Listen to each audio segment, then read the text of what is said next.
Avis vascular centre, మన దేశంలోనే the best varicose vein hospital. చూడు, ఎవరో వీరయ్య నిశ్చితార్థానికి వస్తానని చెప్పి మోసం చేసిన వాడు ఇప్పుడు వస్తున్నాడు చూడు. ఎవరు వస్తున్నారన్నారు? ఇంకెవరో ఆ కేశవరాయుడే.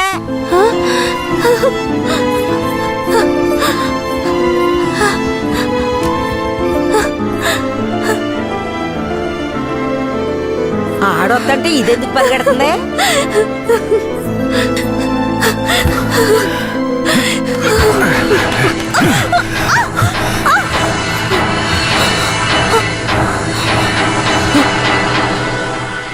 ఎంత అన్నా చెల్లెలైనా ఇలా నడి రోడ్డు మీద కౌగిలించుకుంటారా? ఏంటి అన్నా చెల్లెళ్ళా? అవును, శారదమ్మ నాకు పెళ్ళం అయితే నీకు చెల్లిలేగా. రే వీరయ్య, ఏం వాగుతున్నావురా? ఆ రోజు పోలీసులు మమ్మల్ని చుట్టుముట్టారనే కదా నేను శారదమ్మని నీకు అప్పచెప్పి వెళ్ళాను. ఈ రోజేంట్రా మనస్సాక్షి లేకుండా నేను తను అన్నా చెల్లెలు అంటున్నావు? మనస్సాక్షి గురించి నువ్వు మాట్లాడుతున్నావా? నిశ్చితార్థానికి ఏర్పాటు చేయండి, ఖచ్చితంగా వస్తానని చెప్పి రాకుండా మమ్మల్ని అవమానపరిచింది చాలకుండా ఇప్పుడు హఠాత్తుగా వచ్చి నేను కష్టపడి పెళ్లి చేసుకుని తీసుకొచ్చిన దాన్ని సిగ్గు లేకుండా నీ పెళ్ళాం అంటావా? అయ్యో, వీడు అబద్ధం చెప్తున్నాడు. వీడి మాటలు ఎవరు నమ్మకండి. నా కడుపులో పెరుగుతున్న బిడ్డ మీద ప్రమాణం చేసి చెప్తున్నాను. నన్ను భూమారావు దగ్గర నుంచి కాపాడి తీసుకొచ్చి నా మెడలో తాళి కట్టింది ఈయనే. నా బిడ్డకి తండ్రి ఈయనే. ఊసి పాపిస్తానా? ఈడితో కలిసి నువ్వు కూడా దొంగ నాటకాలు ఆడుతున్నావా? మొదటి రాత్రే ఈడి దగ్గర నీ ఒయ్యారాలన్నీ ఒలకపోసి తైతక్కలాడి చిందులేసి ఇప్పుడు ఈడే నా మొగుడని నీ బిడ్డ మీద ప్రమాణం చేస్తావా? ఆడే నా మొగుడని నాకు ఆ రోజే చెప్పు ఉండొచ్చు కదే. ఎక్కడ చెప్పనిచ్చాడు నీ కొడుకు? నువ్వు కేశవరాయుడు పెళ్ళానివని మా అమ్మ నాన్నలకు కూడా తెలియకూడదు. తెలిస్తే భూమారావు వచ్చి గొడవ చేస్తాడని వీడు నాతో చెప్పాడు. వీడు చెప్పింది నిజం అనుకుని నేను భయపడ్డాను. లేదంటే అప్పుడే చెప్పేదాన్ని. ఏంటి కొత్తగా కథలు చెప్తున్నావు? ముందు లోపలికి రావాలి.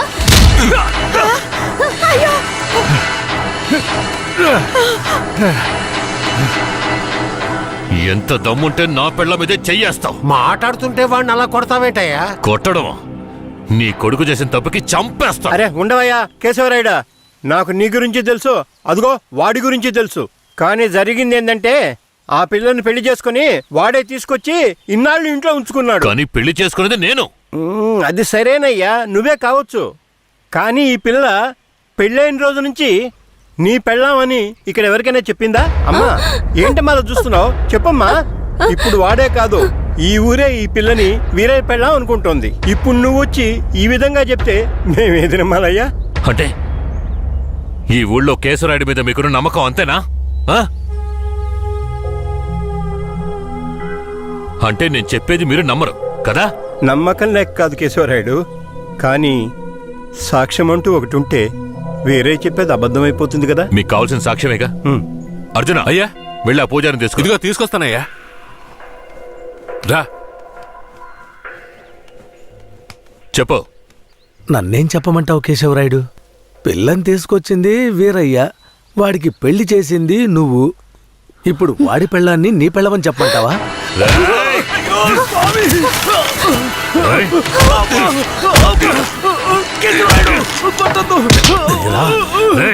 నువ్వు వాడితో కలిసిపోయావా?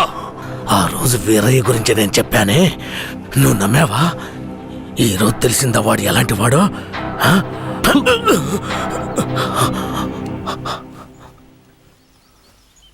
అవును, దేవుడి ముందు నుంచునేవాడు నిజమే చెప్తాడని అనుకున్నాను. కానీ వాడు మనిషే కదా. అనుకుందాం, అలాగే అనుకుందాం. ఇది వీరయ్య గాడి పెళ్ళామే. కానీ ఇప్పుడు దానికి నేను నచ్చాను.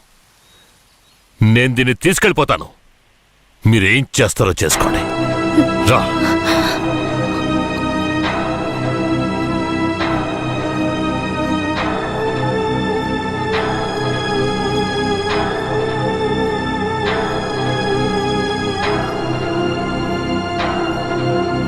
అయ్యా, ఏదీ దాచుకోకుండా అన్నీ చెప్పేశారు. సరిగ్గా అర్థం చేసుకోలేని మా ఊరోళ్ళు వీరయ్య పెళ్ళాం కేశవరాయుడయ్యతో లేచిపోయిందని తప్పుగా చెప్పారు. వీరయ్య కూడా ఆ సమయంలో పిచ్చి పట్టిన వాళ్ళ తయారయ్యాడు.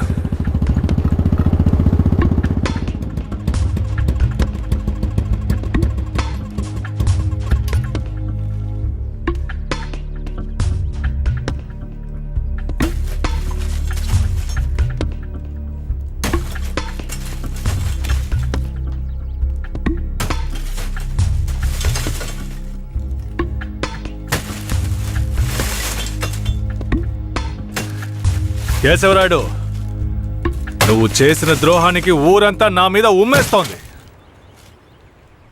ఏంటి, నేను నీకు ద్రోహం చేశానా? శారదాంబ నీ పెళ్ళామని నాకు మాత్రమే తెలుసు, కానీ నా పెళ్ళాంగా ఊరికే తెలుసు. అయితే నన్నేం చేయమంటావు? నువ్వేం చెయ్యక్కర్లేదు. రాత్రింపగళ్ళు ఆలోచించి నేనే ఒక నిర్ణయానికి వచ్చా. ఉంటే నువ్వు ప్రాణాలతో ఉండాలి, లేదా నేను ప్రాణాలతో ఉండాలి. రే పోరా. ఏయ్!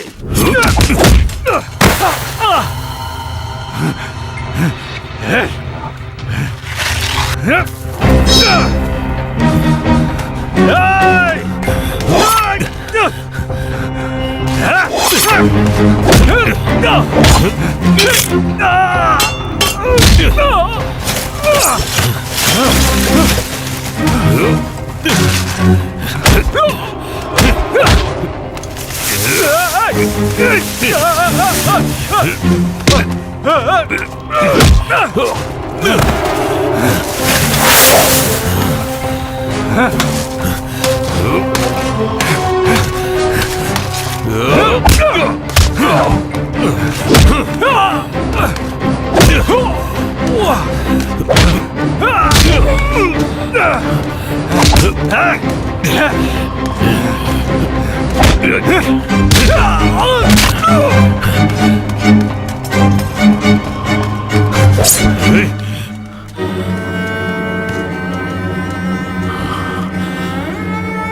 వీరయ్య చనిపోయిన తర్వాత కేశవరాయుడయ్య పోలీసులకు సరెండర్ అయ్యాడు.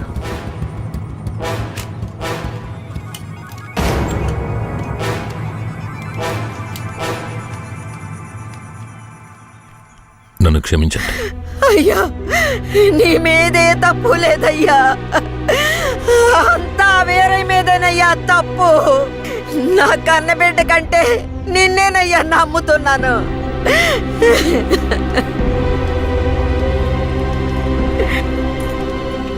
శారదాంబను కూడా అరెస్ట్ చేయండి. తన్నెందుకు అరెస్ట్ చేస్తున్నారు? వీరయ్య హత్య కేసులో శారదాంబ కూడా సంబంధం ఉండడం వల్ల ఆవిడని అరెస్ట్ చేస్తున్నాం.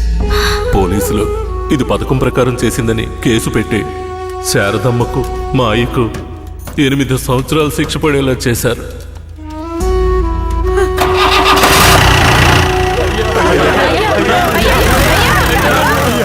శారదమ్మకు జైల్లోనే ప్రసవం జరిగింది. వీరయ్య అమ్మా నాన్నలిద్దరూ బిడ్డను చూడ్డానికి జైలుకు వచ్చారు. శారదమ్మ, బిడ్డనివ్వు. వాళ్ళకి ఇవ్వద్దండి. నా బిడ్డ నా దగ్గర ఉండనివ్వండి. నేను నా బిడ్డను వదిలేసి ఉండలేనండి. నేను చెప్పేది విను శారదమ్మ, ఈ జైలు జీవితం మనతో పోనివ్వు. మన బిడ్డకొద్దు, దయచేసి బిడ్డనిచ్చి. లేదు, నేను ఇవ్వను.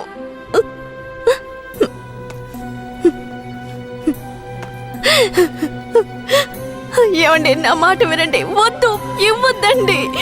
వదులు శారదమ్మ, వదులు. బంగారు కొండ రాయా, తీసుకెళ్ళు.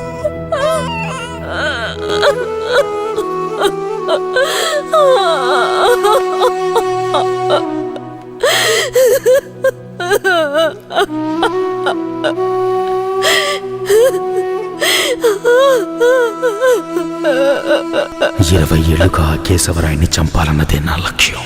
అందుకే పొడి చేశాను. కానీ వాడి అదృష్టం బాగుండి వాడు బతికాడు. ఆ నింద భూమారావు కొడుకు నర్సయ్య మీద పడింది. పట్టుకోవాడిని.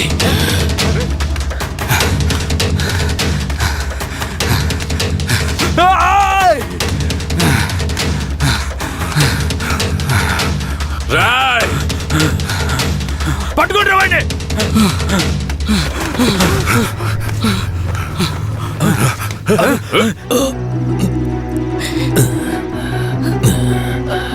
అయ్యా, ఈ నర్సయ్య నిన్ను పొడిచింది.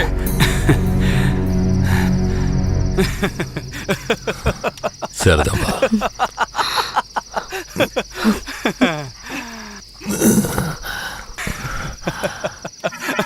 ఏంట్రా నవ్వుతున్నా?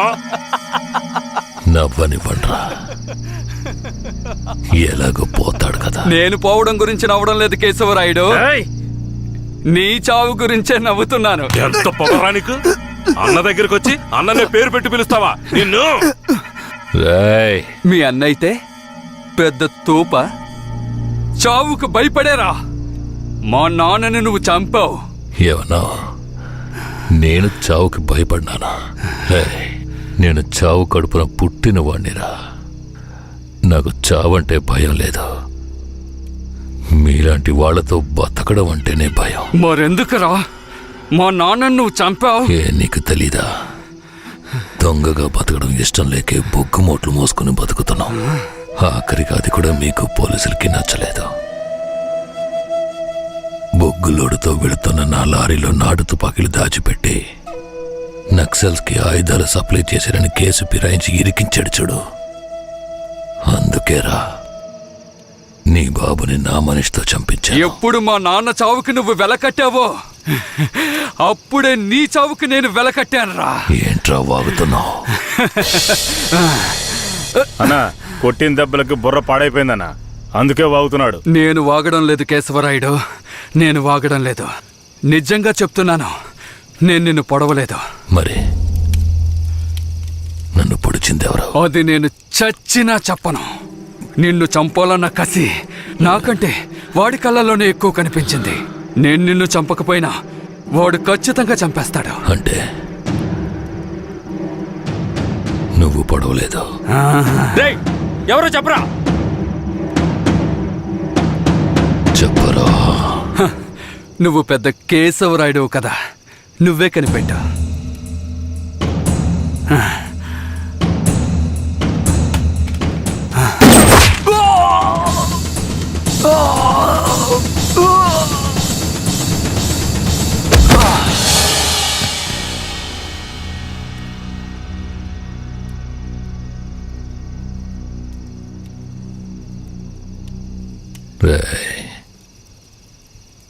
ఆ తమిళనాడు వాడు ఎక్కడ్రా? ఇక్కడే ఉండాలయ్యా. పోండ్రా, వాడెక్కడున్నా వాడిని పట్టుకోండి. రండ్రా.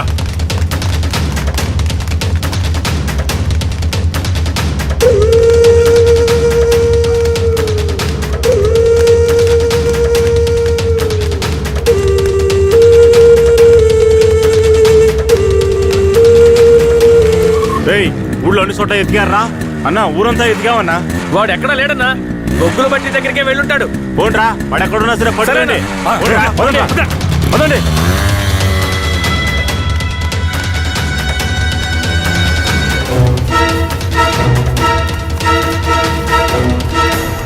రే, అన్ని చోట్ల ఎదుకారా? వాడెక్కడున్నా సరే మనం వదిలిపెట్టకూడదు.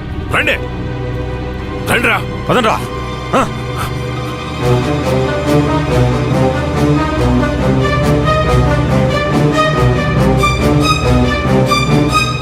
పక్కనే ఉండి వెన్నుపోటు పడుస్తావా విశ్వాసలేని కుక్క?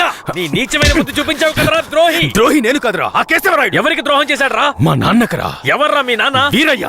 ఏ వీరయ్య? వీరనారాయణ మనవడు సుబ్బయ్య కొడుకు వీరయ్యరా. అంటే నువ్వు కిట్టయ్యరా. రే కిట్టయ్య, నువ్వే కిట్టయ్యవన్న సంగతి నా దగ్గర కూడా ఎందుకు దాచావరా? నీకు మాత్రమే కాదురా, ధనలక్ష్మి కూడా తెలీదు. ఇంకా నీలో ఉన్న పగ ఆరిపోలేదా? ఆరిపోవడానికి నిప్పు కాదురా, నాలో రగులుతున్న పగ. రే కిట్టయ్య, నువ్వు ఊరొదిలి పారిపోయిన తర్వాత నేను ధనలక్ష్మి నీ కోసం ఎంత ఏడ్చావో తెలుసా? నువ్వు తప్పకుండా తిరిగి వస్తావని ధనలక్ష్మి ఎప్పుడూ చెప్తుండేది. అవును, ఇంతకాలం ఎక్కడున్నావు కిట్టయ్య? మీ తాతయ్య నానమ్మ ఎక్కడా? జీవితంలో అంతా అయిపోయింది, ఇవే ఆఖరి రోజులు అనుకున్నప్పుడే నిన్ను ధనలక్ష్మిని చూశాన్రా. పగ కోసమే ఈ జీవితం అనుకున్నాను, కానీ ధనలక్ష్మిని చూశాకే జీవించాలనిపించింది. ధనలక్ష్మి దగ్గరికి వెళ్ళి అన్నీ చెప్పి ఇక్కడికి తీసుకొస్తాను రా. వద్దురా, వెళ్ళొద్దు. ఏరా? ఈ మొహం చూడరా, తన ముందుకి ఈ మొహం పెట్టుకుని ఎలా రాను? నా జీవితంలోకి మంచి రోజులు రావాలంటే ఆ కేశవరాయుడు చావాలి. రే కిట్టయ్య, ఈ విషయం ఎవరికి చెప్పనని నాకు ప్రమాణం చేయరా. నా వల్ల కాదురా. రే ఉప్పల్ నాయుడు. అయ్యో, నేను ఎవరికి చెప్పకుండా ఉండలేనే. ఏం చెయ్యాలి? ధనలక్ష్మికి ధనలక్ష్మికి చెప్పనా? వద్దురా, ప్రమాణం చేయరా. ప్రమాణం చేస్తున్నాను. రే ఏంట్రా? జాగ్రత్త. ఎవరికి చెప్పనురా. ఏం చెయ్యాలో అర్థం కావట్లేదే. రే ఉప్పల్ నాయుడు. ఒట్టేం చేసుకున్నాడే.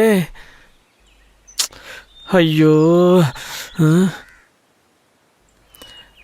ఆ, ఒక కథలో రాజు చెవి గాడిద చెవి అనే రహస్యాన్ని ఒకడు గొయ్యి తీసి పాతేసినట్టు నేను కూడా ఈ రహస్యాన్ని పాతి పెట్టేస్తాను. ఆ, ఆ,